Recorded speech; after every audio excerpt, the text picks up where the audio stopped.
One of the reasons I love making pieces like this is that you can work directly on the fabric and the sewing can be pretty faster than most other pieces.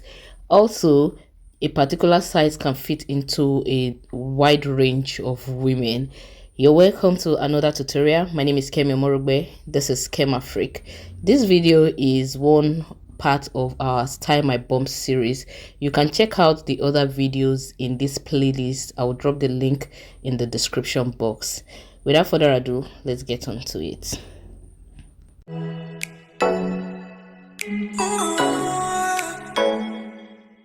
Yes, you can work directly on your fabric for this piece. I started by marking out this top margin just to get rid of that upper flimsy part of this fabric.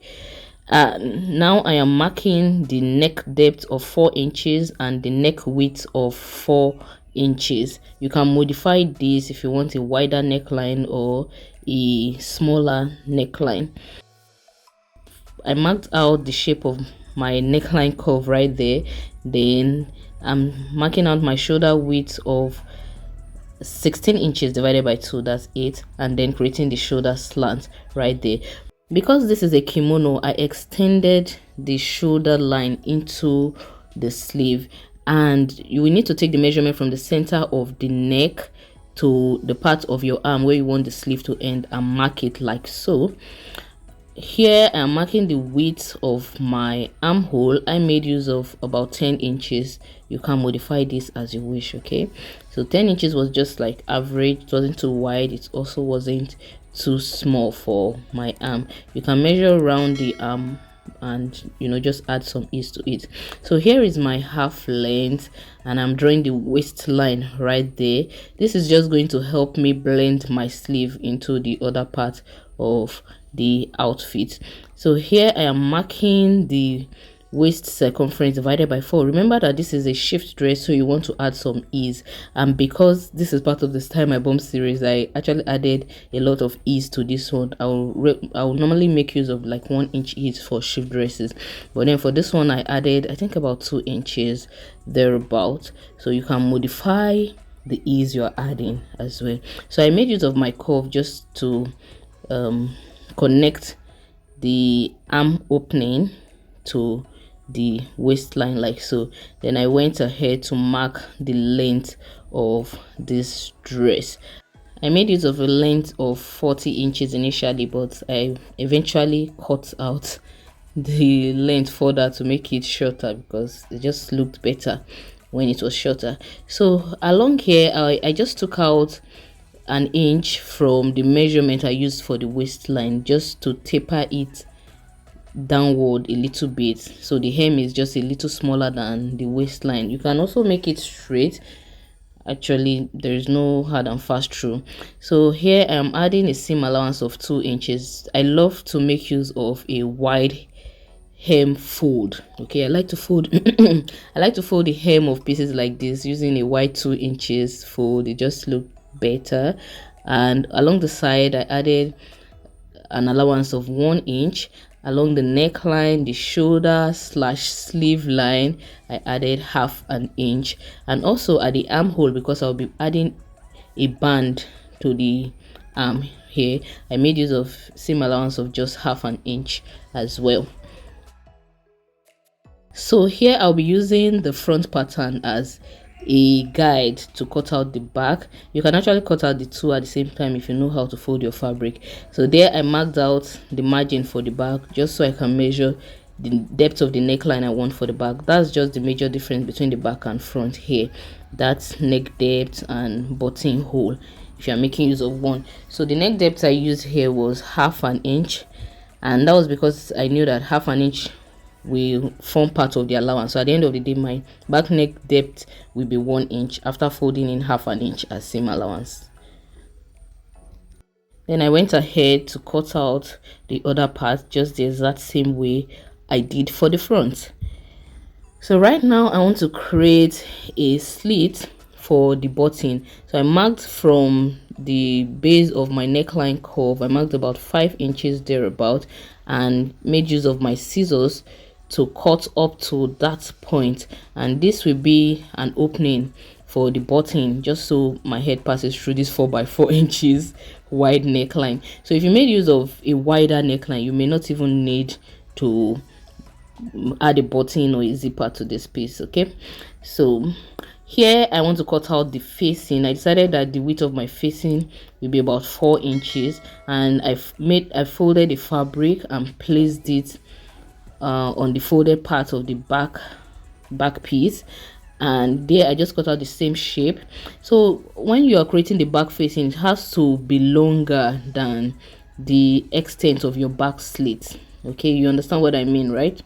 So here I am also slitting the facing to that same point, and I'll just pull out the back piece and cut out the rest of the facing.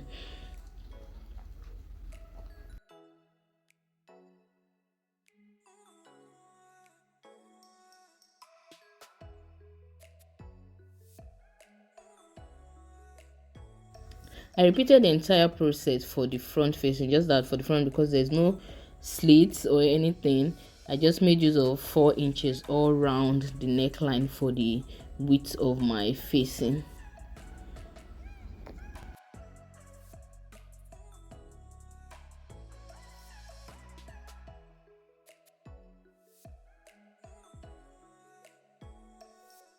Do you remember I mentioned that I'll be adding a band to the sleeve? So I cut 2 pieces of band here, and it is 24 inches on fold and 6 inches wide. The length 24 inches on fold and 6 inches wide, including the seam allowances. So here I'm going to add interfacing to this just to give it some structure, a soft visible interfacing we do, and I'll also press this folded in this direction. That's each of them, right? Now let's move on to the sewing process. You can start by placing the right side of the facing over the right side of the front piece and stitching the neckline close by 1/2 inch.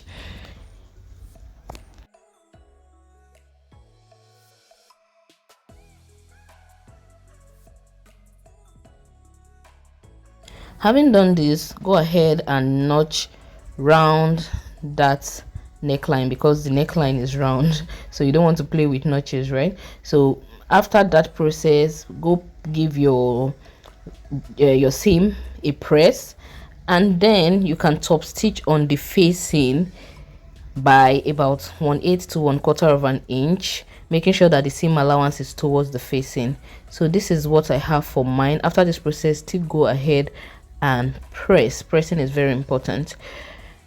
I'll repeat the process for the back neckline.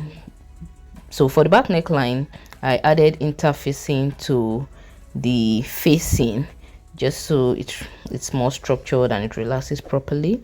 So just like the front, you can notch, not that you can notch, you actually need to notch, then give it a good press, top stitch on the facing with the seam allowance towards the facing. So after this process, I went ahead to create like a small strip for the button. You know, you need that holder for the button. I don't know what it is called now. Please, if you know the name, remind me in the comment section. So this is what I'm talking about. I just created a tiny one there. It is less than 1/2 inch. So you're going to fold one side over the other like so. The width I cut out for mine was about 2 inches thereabouts, with 1/2 inch allowance. So I went ahead to stitch it on one side of the back piece, then turned my facing around. Now we're going to be closing up the button slit. I'm starting at the top by 1/2 inch, but towards the center right there, you taper it downward just like you're sewing a dart, and you keep minimizing the allowance till you get to that point. Put in your needle, turn it around, and stitch the other part. Before you start sewing this, you may want to mark the center point, just this part where you need to drop your needle so you don't miss it. So having done that, go ahead and trim out the excess allowance, notch that sharp point just so it relaxes properly, and turn your facing slash fabric inside out. Go give it a good press. This is what I have for the front. It looked very neat, and for the back you can see how relaxed this looks. So the next step is to place the right side of the front piece over the right side of the back piece and go stitch the shoulder line. So as usual, we are very particular about neat finishing here, right? So I'm going to sandwich the front in between the back piece and the back facing. Okay, so when you lay these two together like so, lift up the back facing and turn it to the back of your complex. So basically the front is in between the back fabric and the back facing like so. So I'll go ahead and stitch that part by 1/2 inch. I'll repeat the process for the other side.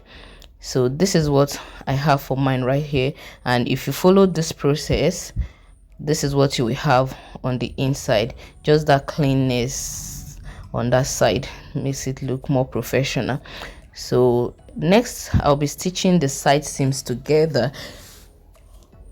So from the arm opening right there, I'll be stitching by I decided to make it 1/2 inch just to add a little bit to that opening, because I felt it may actually be small, which it wasn't anyways. Okay, so I gradually increased the allowance to 1 inch and stitch to the hem. I repeated the process on the other side.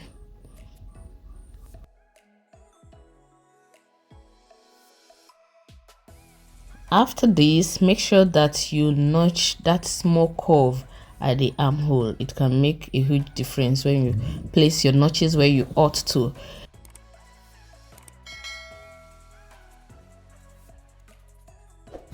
Now back to our band, our sleeve band right here. I have folded in 1/2 inch on both sides and folded the band itself, so we have it looking neat. I have two pieces here like so. So place this on the armhole so that, put it on fold, okay, make sure it's equal on both sides, then place it on the armhole and mark the exact point that matches with the width of the armhole. Or you can just make use of your tape measure, measure that armhole and mark the point. The part of the band on fold, you align it with the shoulder line that extended into the sleeve, right? So, and then just follow what I'm doing. So mark that point, then you take your band, and from the point you marked downward, you are going to stitch it close so that the only opening you have will be the part that will go into the arm of the sleeve, the opening of the sleeve rather. So here I'm going to stitch the edges of the band and stitch, just open that seam allowance and stitch up to the point you marked. Repeat the process on the other side. So having done that, I loosed about 1/2 inch from the side seam that's near the sleeve, the part that is closer to the sleeve. And for the band, I decided to make it slanted like so. It is not compulsory. So the loosening I did right there will help me just attach the two sides of this band independently. Now you can top stitch on your band and have like a stitch on the band, but I wanted to make use of a seamless finishing for this. So what I did was to place the center of the band on the shoulder seam. I'll continue to call this a shoulder seam. So on the shoulder seam, and I stitch one side by the seam allowance, which is 1/2 inch. So I stitch just one side of the band on the sleeve opening, just one side. So after that first stitch round the sleeve opening, then I closed up using the other side of the band in such a way that what I have at the bottom kind of extends beyond the seam on this side. Guys, I'm struggling with explaining this process. Okay, so now this step is very crucial. You want to stitch on your seam, exactly on your seam, not on the band and not on the main fabric, not on the outfit itself, just the exact seam you created at first. But while doing that, you keep adjusting the bottom to cover about 1/8. It has to be like 1/8 inches away from where you are stitching, so that in the process of stitching this front, you don't miss out on the other part of the band underneath it. I hope I did justice to this. It is well. So yeah, that's what I did. But if you find this difficult, you can go ahead and stitch the two sides of the band at once. That's your top stitch on the band. It will still look neat. So at the end of the day, this is what I have. I went ahead to tie the side to finish up the hemline and to fix the button. So you can see how plain this clothes looks. In the next video, I'll be showing you how I transformed this plain cloth to a very beautiful piece by making use of a sticker, fabric, and also a decorative stitch. So you want to watch out for the video. This is the final look for this piece, so don't go anywhere. I'll drop a link to that video above in the cards and in the description box. Thank you very much for watching this video. See you in the next video. Bye.